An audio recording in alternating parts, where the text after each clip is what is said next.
Welcome to I'm Not a Pharmacist, the podcast hosted by someone like you who's not a pharmacist. Hi, I'm Geoff Redick.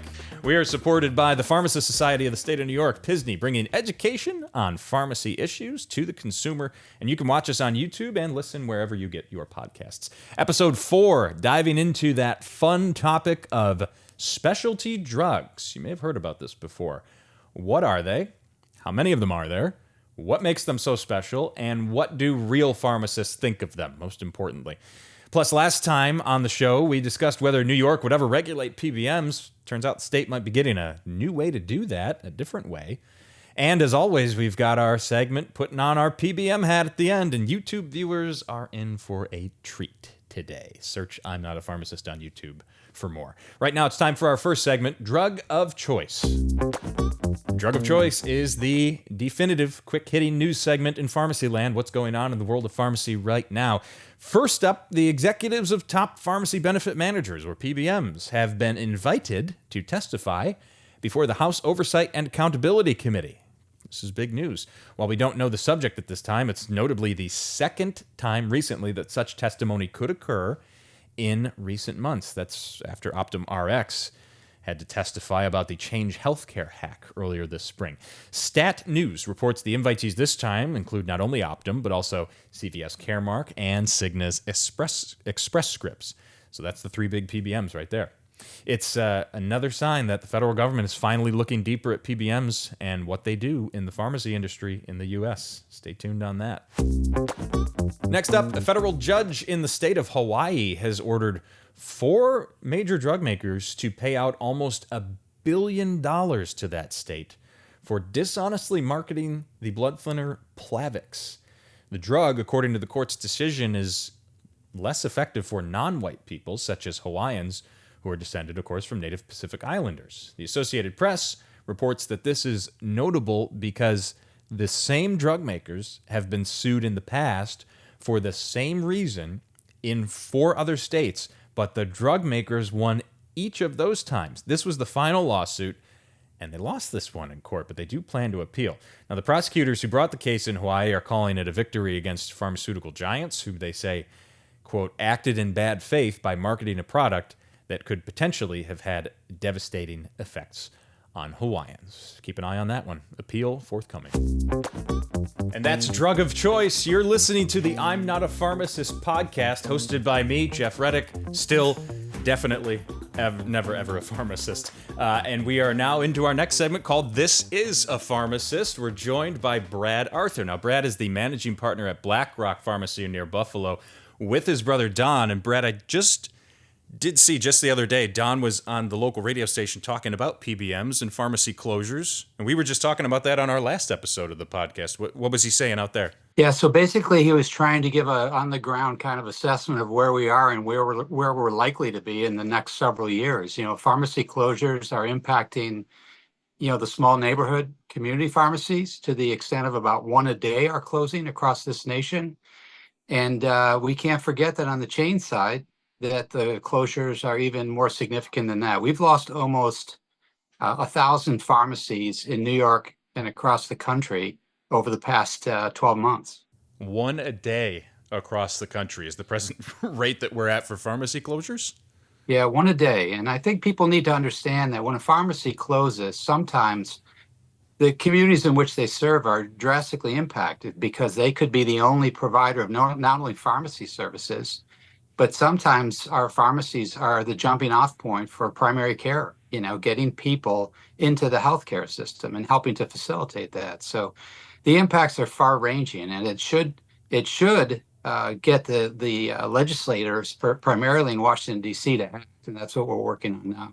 Yeah, we're going to talk about specialty drugs today, but I do want to get to that. But the 1 a day, nobody's put it that way on this podcast before.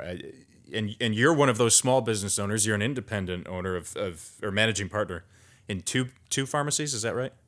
2 pharmacies. Yeah, we had 8 pharmacies at one time, but we have 2 now. Yes. How close are the margins when you're in the business of owning and operating? Yeah, margins are extremely tight right now. I can't imagine another industry that has been more nimble and more adaptive to the realities of the marketplace. I mean, I remember coming out of pharmacy school in the late 80s, and we were operating under gross profit margins nearing 40%. And now we're looking at gross profit margins somewhere down the neighborhood of 18 to 19%. So we've become leaner, more efficient.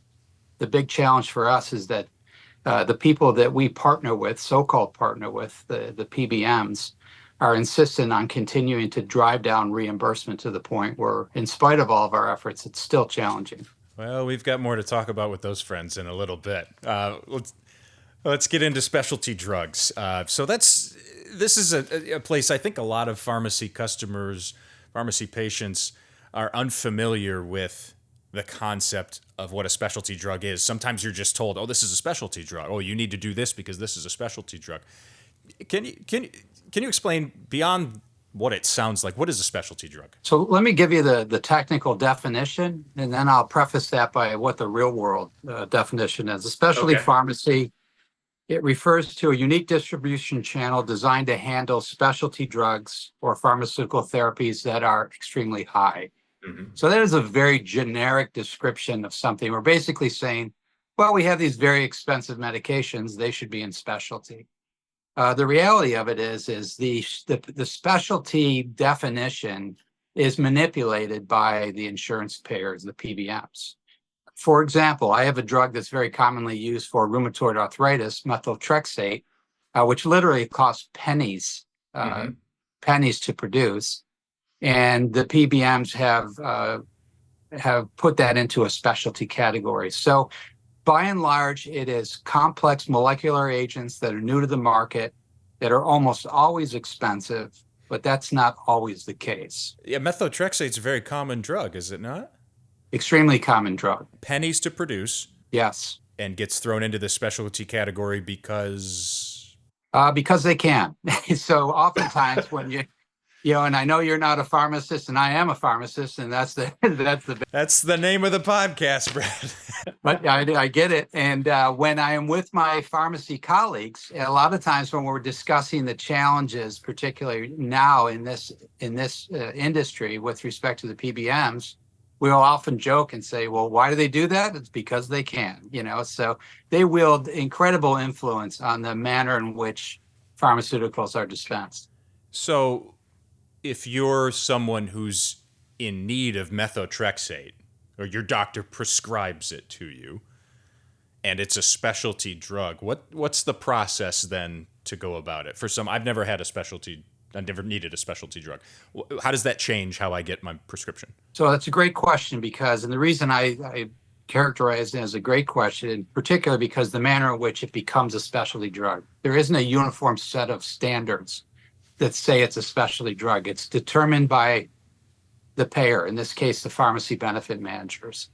As of this moment in time today in 2024, the overwhelming majority of specialty drug transactions are controlled by the three large PBMs, that being CVS Caremark, United Health Group, and Optum. We know them well on this podcast.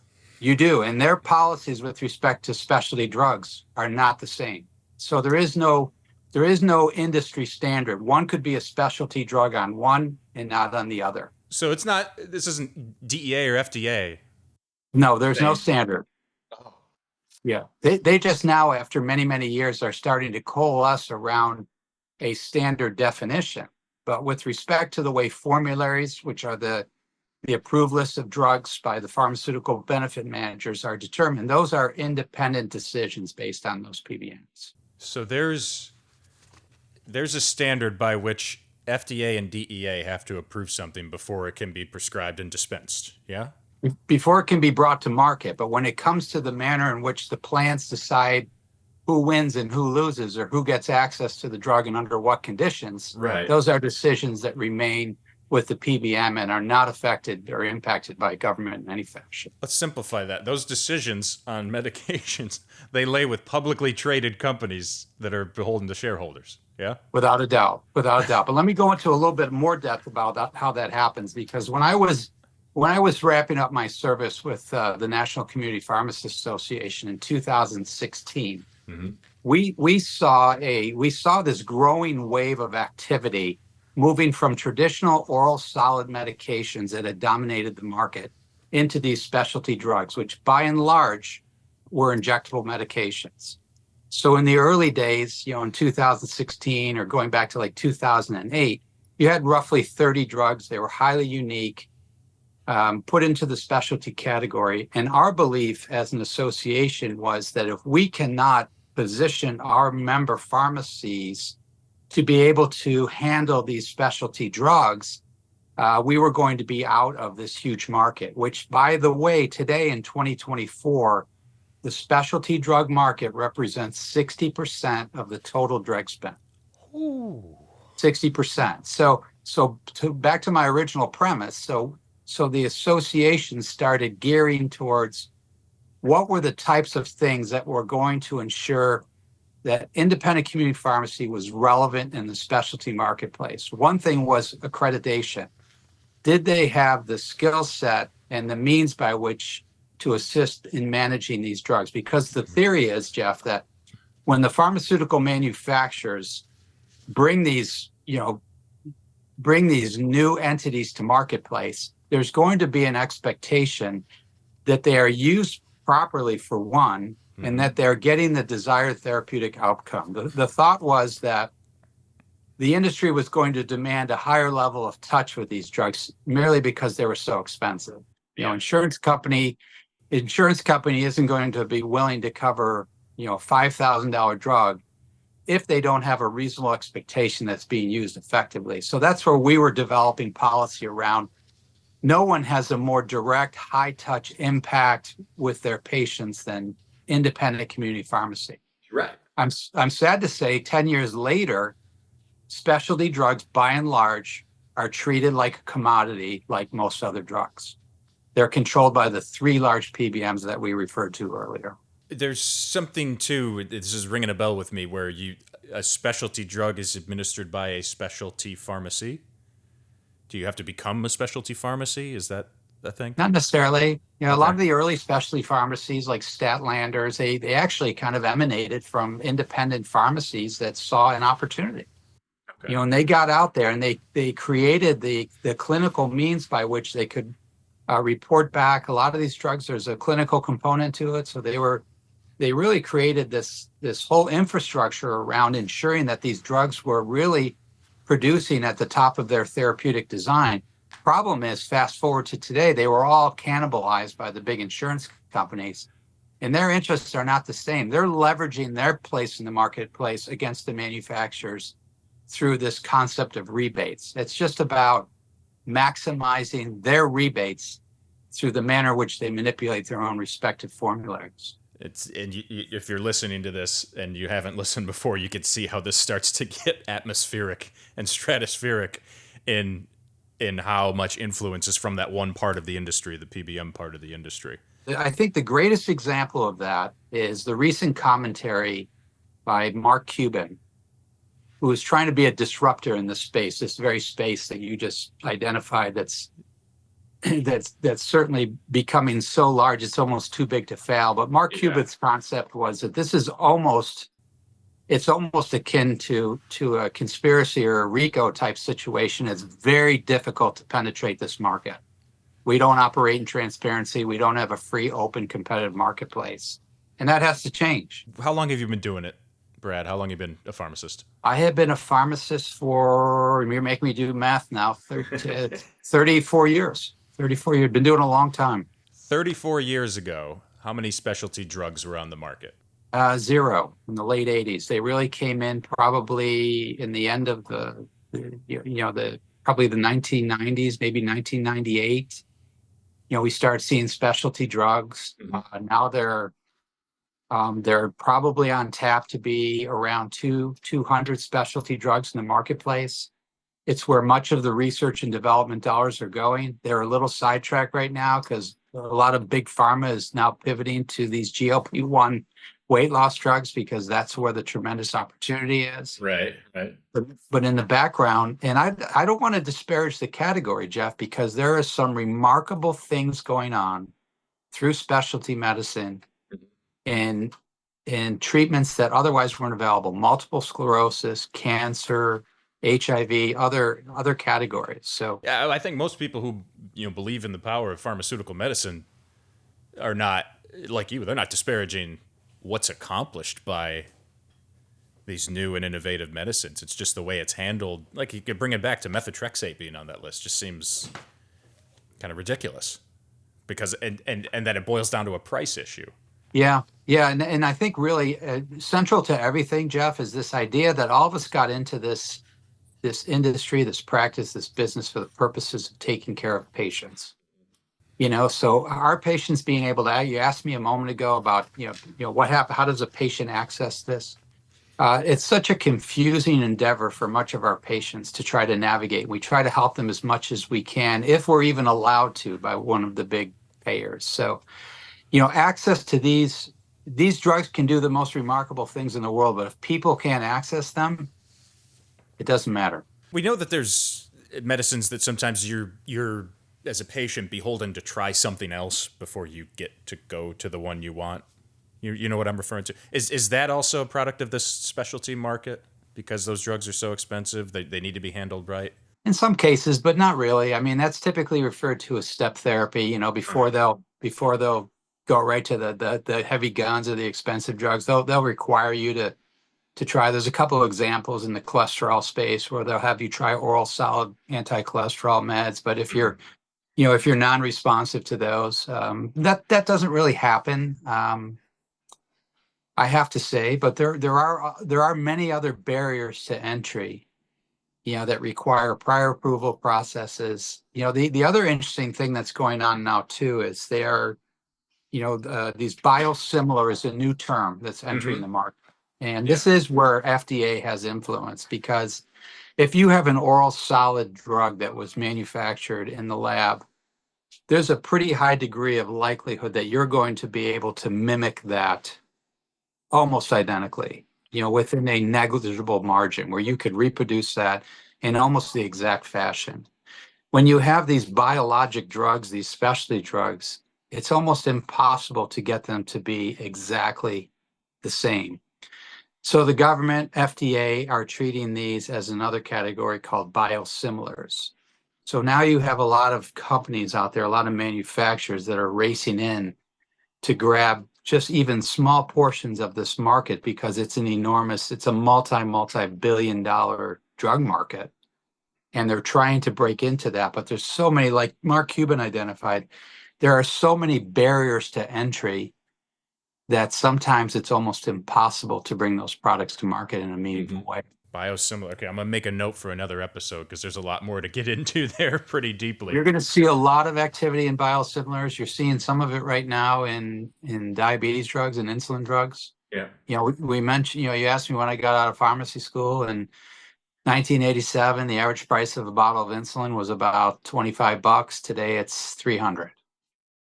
And I think you see the administration playing a role. If we can go off just a little bit to see how public policy can impact this whole conversation, the administration tried to address the rise in drug prices by creating a list and then taking that back to the manufacturers and requiring them to come back with some more competitive pricing, which they did. The problem is that half the drugs on the list were not even useful anymore. They either had a generic equivalent or they just were not useful. They were insulin products that were outdated.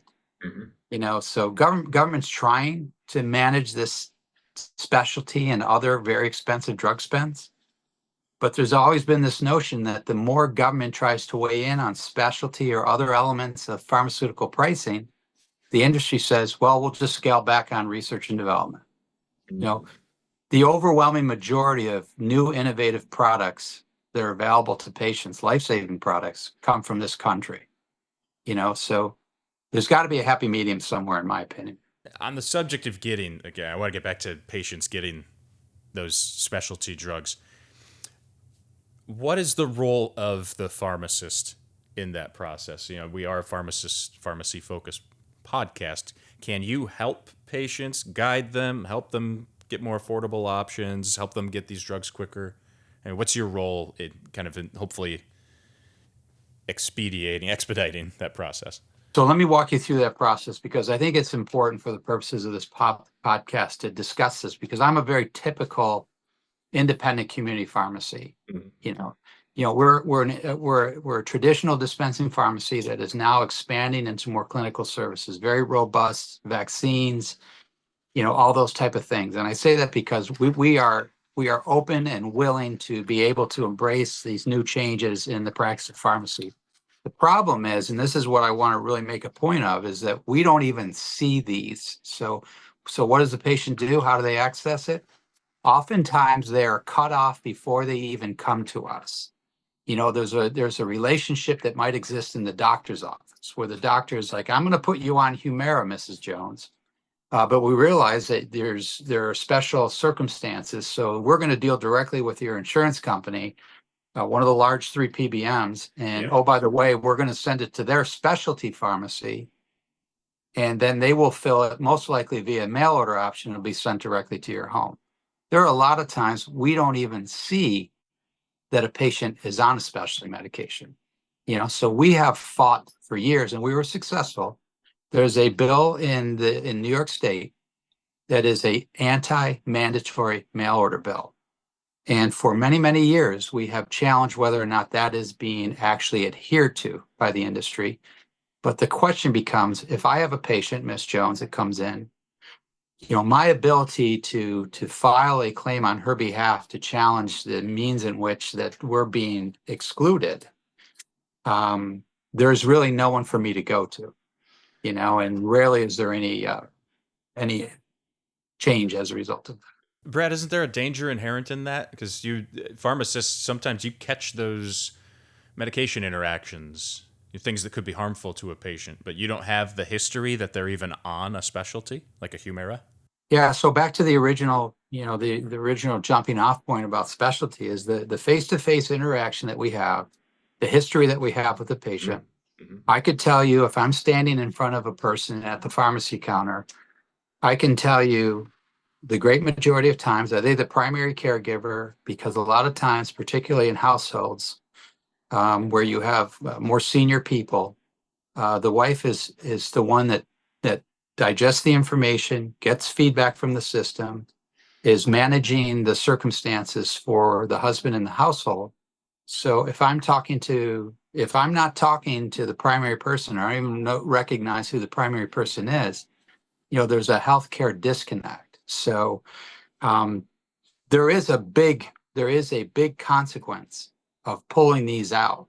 And I think what my comments were earlier designed to drive the point home that if the manufacturers were truly sincere about ensuring that their products were properly utilized and that all of the clinical conditions were being adhered to for which pharmacy was prepared to do, then they wouldn't have gone down this path, that they have with the PBMs. But they basically have gone down a path of trying to get as much product into the marketplace as possible.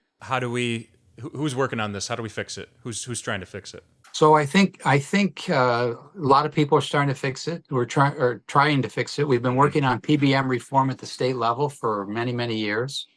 I was able to go to Washington, D.C. in April to participate in a legislative fly-in. We had very substantive meetings with members of both houses of Congress. There's overwhelming support to change the system. It's just, I think everyone right now recognizes that there's so much dysfunction in Congress that getting them to focus on a healthcare reform bill is challenging. There's talk right now about doing something in a lame duck Congress. Our association, NCPA, just penned a letter to Medicare on the 21st, just a few days ago, compelling Medicare to look into some of these practices that Express Scripts is doing to prevent mail order, to prevent mandatory mail order. A couple days ago, there was a peaceful protest out in front of the Express Scripts headquarters, again, to focus on, there needs to be change. So our big thing from the perch that I sit at is, will that change come quickly enough? So we're imploring Congress to make the necessary PBM reforms that are going to fix these things, or at least begin to fix them. You know what's nice about this podcast is that we always seem to have a great transition to our last segment, which is put on my PBM hat. And you just happened, surprised, to bring up PBM reform. Yeah. It always seems to come back to that. So we'll use that as a jumping off point to paraphrase you, to go to our last segment. Time to put on my PBM hat. So if you are listening on your phone, click over to the YouTube version of our podcast, because I got another really ridiculous one today. I'm going to get dressed up as a pharmacy benefit manager, Brad. So I hope you're wearing a Kevlar vest when you do, because you're not exactly popular with us pharmacists right now. Well, let me delay this implementation for a minute, okay, of the PBM hat, and I'm going to start without my hat on today. I'm a PBM, Brad, and frankly, I'm worried. Only a little worried, but I'm worried because New York's lawmakers are talking about a law just introduced called the 21st Century Antitrust Act. Now, I am not a monopoly. Some people mistake PBMs for monopolies, of course, but I don't control the market, Brad. I don't see any monopolies around here. Do you? Do you see any monopolies?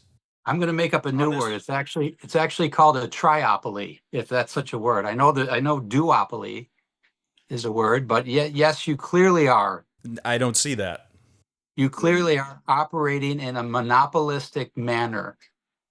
You have lacked the transparency to bring true fairness to the manner in which pharmaceuticals are distributed and paid for in this country. You've taken advantage of rebate systems. You've exploited many, many different avenues, all under the name of controlling insurance premiums. And I would ask you, go back 20 years. Have you bent the curve on the costs of annual insurance premiums? And the answer is no.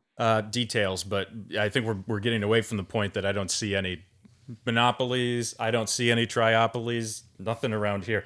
So this, let's get back to this law, this proposal from New York's lawmakers. It would effectively stop large companies from undercutting the competition in the market, undercutting smaller players in the market. Now, I'm very proudly, as a PBM, a large company, but I tell my shareholders that all the time, that I'm very proud to be a large company for them. But the good news for me, Brad, is I don't undercut anyone. So I don't, again, no monopolies around here. I don't have that kind of power. I'm one PBM. I only control, 30% of the market.